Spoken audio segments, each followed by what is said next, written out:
19세기 영국의 링컨으로 불리웠던 하원 의원 윌리엄 윌버포스는 대영 제국의 노예 제도를 불법화하는 법률안을 통과시켰습니다. 윌버포스가 반노예제 법안을 통과시키기까지 무려 20년간 노력했습니다. 그래서 이것은 민주주의 역사상 가장 위대하고 가장 용기 있는 정치 결단이었다 평가받고 있습니다.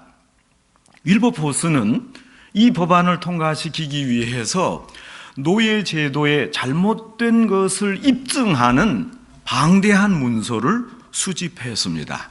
그리고 대기업가들 편에 서서 정치했던 다른 의원들을 설득했습니다. 특히 윌버포스의 패배를 바라던 수많은 정적들을 대항해서 끝까지 소신을 굽히지 않았습니다. 이런 일을 수행하는데 대단한 능력과 도덕적 용기가 필요했습니다. 여러분, 과연 이런 힘이 어디서 나왔는가? 당시 많은 사람들이 궁금해했습니다.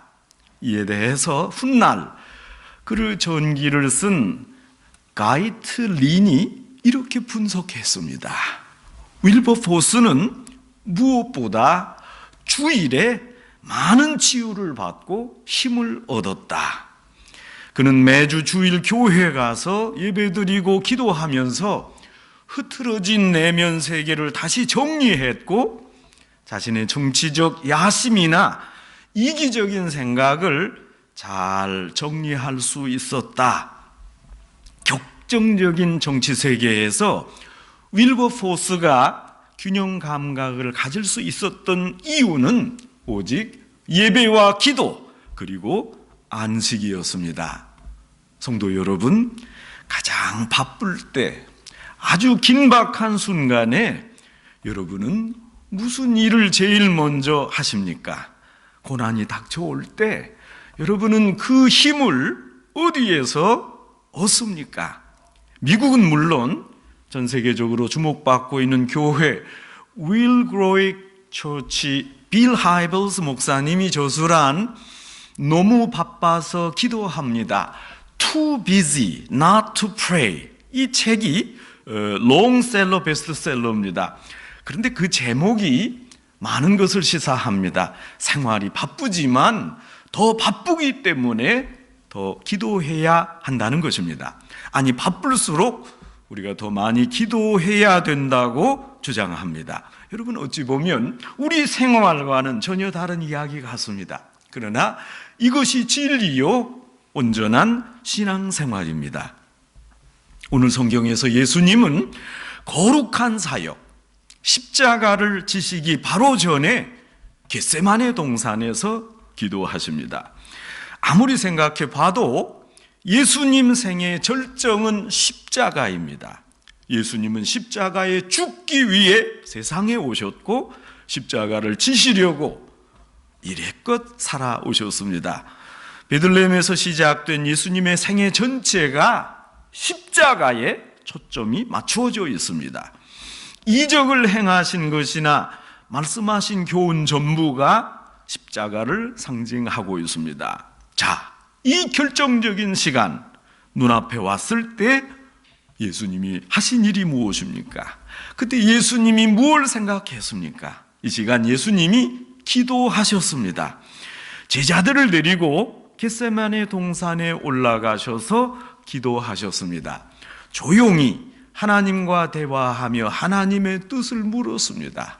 도대체 십자가를 지는 게 아버지의 뜻입니까? 여러분, 이것이 예수님의 삶의 자세였습니다.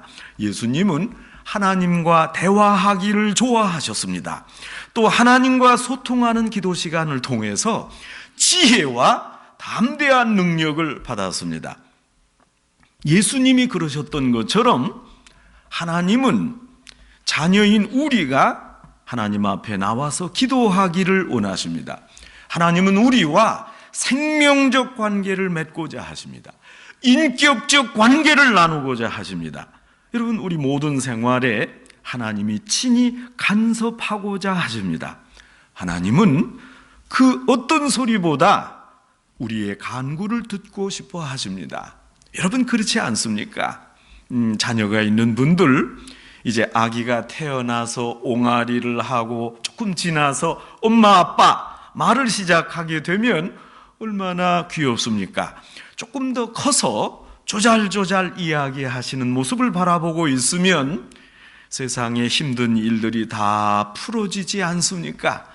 세상의 어떤 아름다운 음악이라도 자녀의 귀여운 목소리에 견주겠습니까? 저도 이전에 저희 아이들이 전화에 남긴 그런 소리를 들으면 어떻게 이렇게 목소리가 예쁜가 합니다. 하나님도 마찬가지입니다. 하나님도 그 어떤 소리보다 당신의 자녀들인 우리들의 목소리를 듣고 싶어 하십니다. 여러분, 자녀들이 자신의 문제를 가지고 여러분을 찾아와서 의논하고 대화한다면 얼마나 기특하고 기분이 좋습니까? 하나님도 마찬가지입니다. 하나님은 우리 모두가 우리 모든 것을 의논하기를 원하시고 우리를 대화 상대로 삼기를 바라십니다. 이것이 하나님의 뜻입니다. 그러나 이런 하나님의 마음을 거절하고 내 마음대로 살겠습니다, 독립선언하는 것이야말로 하나님 앞에 큰 죄입니다. 그러나 사실 바쁜 현대사회에 살면서 기도 생활을 하고 하나님과 정기적으로 대화하며 산다는 게 쉬운 일이 아닙니다. 더욱이 교회에 나와서 기도하는 거 어렵습니다.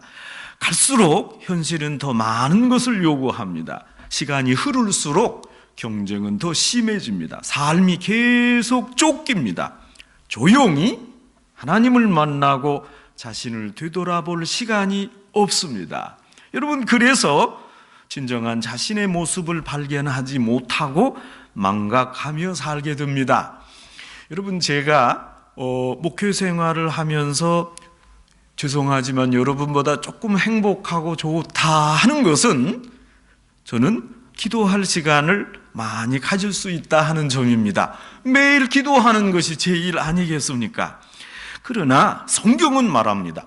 바쁠수록, 힘들수록, 중요할수록 이제 한 템포 늦춰서 생각하라.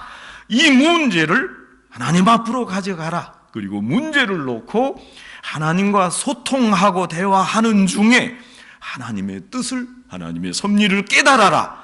여러분, 이것이 문제 해결의 과정이요 첩경입니다. 성도 여러분, 이것이 바로 그리스도인의 문제 해결 방식입니다. 이전에 제가 다른 교회 심호할 때 구역 예배를 했습니다. 그 구역장 그립습니다. 이 구역장이 아주 신앙적입니다. 구역원들에게 이렇게 언제나 강조했습니다. 구역 예배 나오십시오. 왜 안 나옵니까? 바빠서 못 나오면 회사가 바쁩니다. 그러니까 그 집사님이요, 바쁜 거, 너무 바쁜 거, 그거 죄입니다. 왜 이런 귀한 시간에 안 나옵니까? 여러분, 아주 강한 담대한 권고였습니다. 지금 크리스찬의 인생살이, 문제 해결 방식이 하나님 앞에 나오고 또 말씀에 비추어 자신을 돌아보고 교제하는 것입니다. 자, 예수님 역시 죽음을 앞두고 하나님 앞으로 나왔습니다. 어찌 보면 가장 귀중한 시간입니다. 이제 이 땅에 얼마 시간이 남지 않았습니다. 이 마지막 시간에 사랑하는 어머니 마리아를 만날 수 있었습니다. 제자들하고 이제 앞으로 일이 어떻게 전개될 것인가 대해서 논의할 수도 있었습니다. 그러나 예수님은 이 시간 모든 계획을 접어두고 하나님 앞에 나왔습니다. 자신의 감정, 자신의 생각, 의도를 하나님 앞에 내놓았습니다. 그리고 하나님의 응답을 기다립니다. 그리고 응답을 받았습니다. 다시 말하면 예수님은 기도로 승리하셨습니다.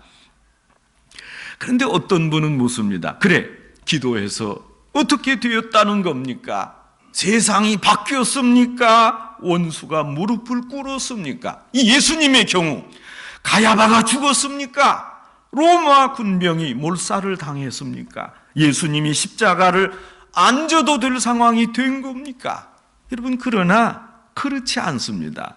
그런 상황적 변화가 없었습니다.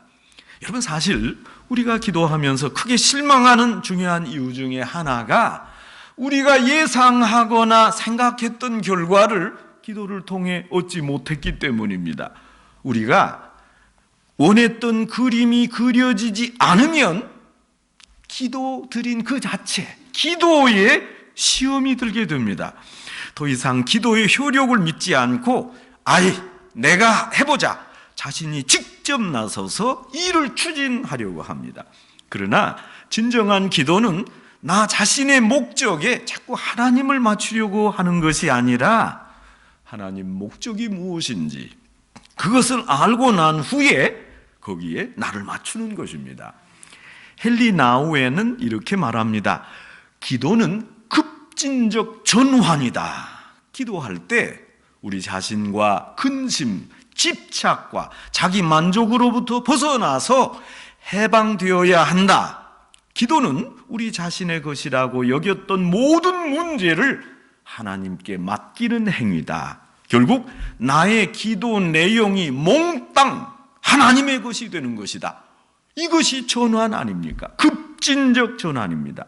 계속 내가 붙들고 있는 한 여러분, 그 기도는 온전한 기도가 아닙니다. 기도는 내 감정, 내 계획, 내 미래 모든 것을 하나님께 맡기는 것입니다. 하나님, 이제 공이 하나님께로 넘어갔습니다. 하나님이 어떻게 잘 요리하셔서 제게 다시 넘겨주십시오.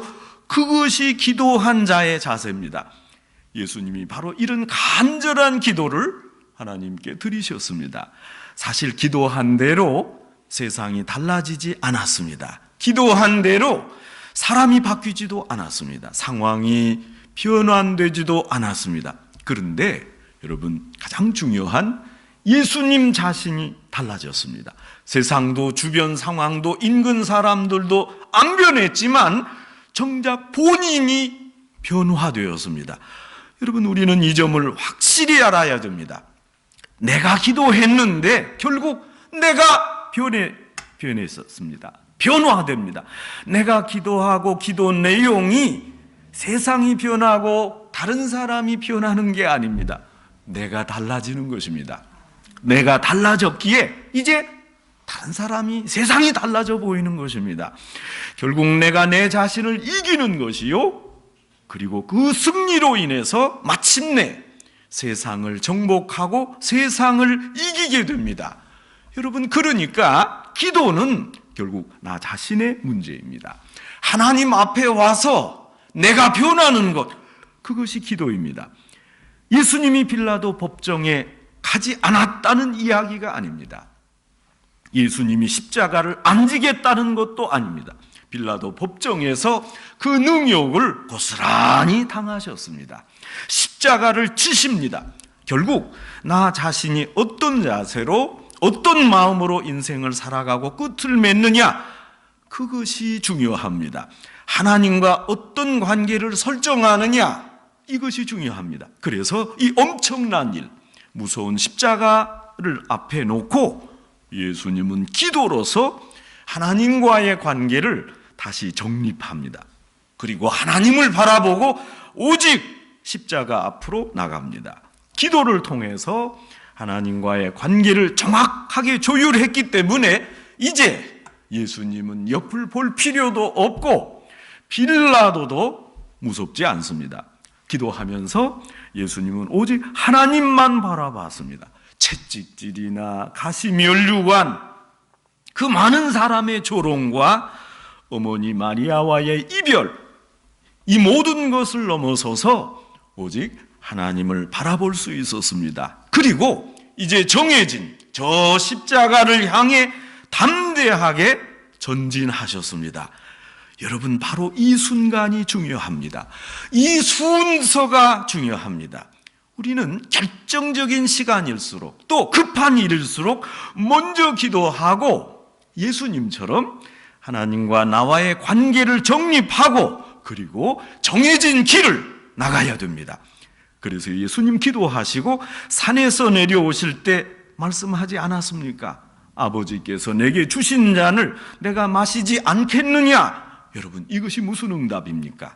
아주 귀하고 합당한 응답이었습니다. 이 십자가 아버지께서 주신 것이라는 응답을 받았습니다.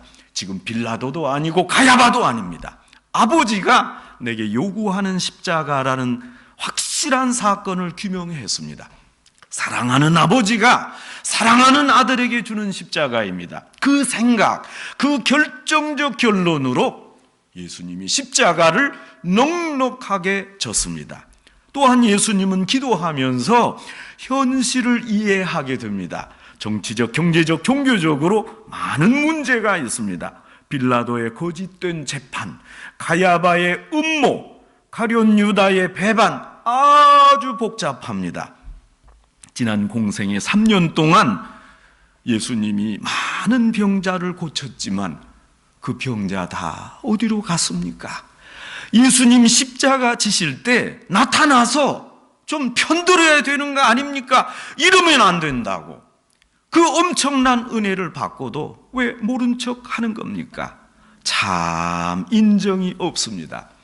그렇게 고마웠다면 다 나은 사람들, 은혜 받은 사람들, 말씀 듣고 생활이 변화된 사람들, 재판정에 나타나서 예수님을 이러시면 안 된다고 한마디 해야 될 거 아니겠습니까? 그럴 수가 있습니까? 여러분, 사람 사는 인정이 그렇지 않잖아요. 저는 이런 대목을 만날 때마다 성경을 읽다가도 성경이라도 화가 납니다. 여러분, 월드미션에서 헌신적으로 봉사하는 탤런트 김혜자 씨는 남대문 장로교회 권사님입니다. 이분은 몇 년 전까지만 해도 담배를 피웠습니다. 그것도 아주 줄담배 골초였습니다. 이분이 그토록 오랫동안 담배를 피웠던 본인의 이유가 아주 재미있습니다. 이분이 독실한 신자요 권사님이니까 시간이 날 때마다 성경을 많이 읽었습니다. 그런데 성경, 특히 복음서를 읽을 때 이분이 너무 속이 상했답니다. 제자 중에 이상한 사람이 예수님 배반하고 제자로서 열심히 활동 안 하고 악마에 사로잡히고 이런 내용을 읽다가 그만 마음이 답답해서 속상해서 내가 담배 안 피울 수 없다 했답니다. 성경을 읽다가 예수님이 너무 안 됐다, 세상에 이럴 수가 있나, 그래서 담배를 피우고, 또 철없는 제자들이 예수님 말씀 따르지 않을 때 또 속상해서 줄담배를 피웠답니다. 여러분, 지금 미국에 사는 딸의 간절한 기도로 담배를 끊었습니다.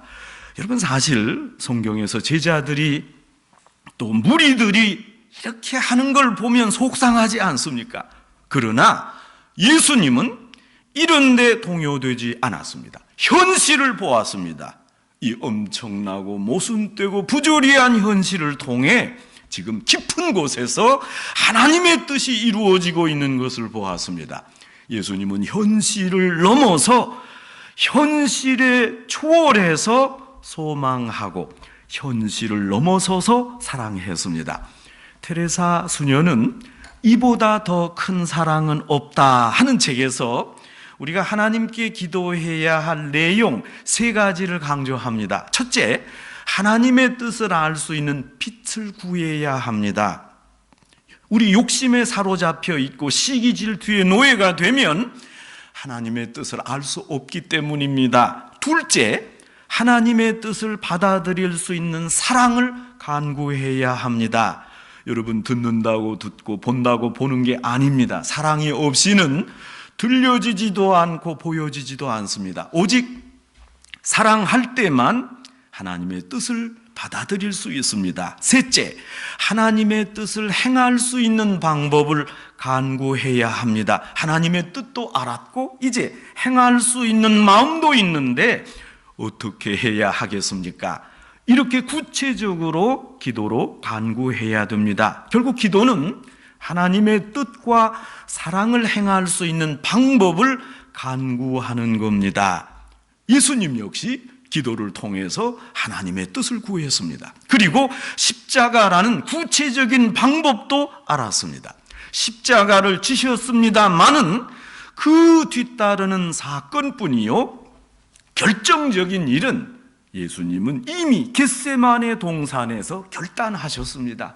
기도할 때 내가 어떻게 하리라, 그리고 이제 이후에 일어날 일을 다 수용하셨습니다. 내 뜻대로 마옵시고 아버지 뜻대로 하옵소서 하는 순간 앞에 있는 모든 문제가 다 해결되었습니다. 이것이 기도입니다. 그리고 더욱 놀라는 것은 예수님이 기도를 통해서 모두를 용서하시고 사랑하셨습니다. 기도를 통해서 십자가 사건의 의미를 깨닫고 십자가 앞으로 나갔습니다. 성도 여러분, 사랑도 용서도 내 힘으로 되는 거 아닙니다. 기도를 통해서 하나님이 그런 마음과 능력을 주셔야 합니다. 사랑하지 못하고 용서하지 못하는 거, 이거 신앙 문제입니다. 그러니 기도할 것입니다. 자, 이제 보세요. 예수님께서 제자들에게 부탁합니다. 시험에 들지 않게 기도하라. 너희도 나처럼 기도하라. 기도해야 현실을 알고 하나님을 알 수 있다. 기도해야 나 자신도 알고, 기도해야 내 앞에 있는 이 무서운 시험도 이길 수 있다. 예수님이 친히 기도하면서 말씀합니다. 나와 함께 깨어 기도하라. 기도하라. 더 기도해라. 그런데 여러분 아시는 대로 제자들은 어쩐지 기도하지 못하고 잠이 들었습니다. 원수들이 찾아올 때 기도하신 예수님께서 당당하게 십자가를 졌지만 기도하지 않은 베드로는 어이없게 예수님을 3번이나 모른다고 부인했습니다. 신학자 더글라스 스티어의 성자의 권위, The Authority of the Saints 책에서 그는 신앙의 사람, 성숙한 그리스도인의 공통점을 지적합니다. 첫째, 성숙한 기독교인은 자신의 삶을 하나님께 완전히 맡기고 삽니다. 그러니 걱정이 없습니다. 둘째, 성숙한 사람은 안전을 구하기보다 진실과 신실을 간구합니다. 여러분, 어떤 환경에서든지 기도하면 이 모든 것이 사랑이라고 느끼게 됩니다. 모든 기도의 응답은 단 하나입니다. 내가 너를 사랑한다. 성도 여러분, 여러분께 무슨 문제가 있습니까? 또 꼭 기도해야 할 문제가 있으십니까? 그런데 기도할 수 없도록 너무 바쁘십니까? 그러나 더욱 기도해야 됩니다. 그리고 여러분과 하나님의 관계를 다시 정립하시기 바랍니다. 내 뜻대로 마시고 주의 원대로 하옵소서 간절하게 기도합시다. 나를 감추어 주시고 하나님의 뜻만 드러내 주옵소서. 저희가 그대로 따르겠나이다. 바로 그때 하나님의 음성을 생생히 듣게 될 것입니다. 하나님과 교통해서 주님의 온전한 뜻을 날마다 간구하고 뜻을 알고 그대로 실천하며 사시는 성도 여러분 되시기를 주님의 이름으로 축원합니다.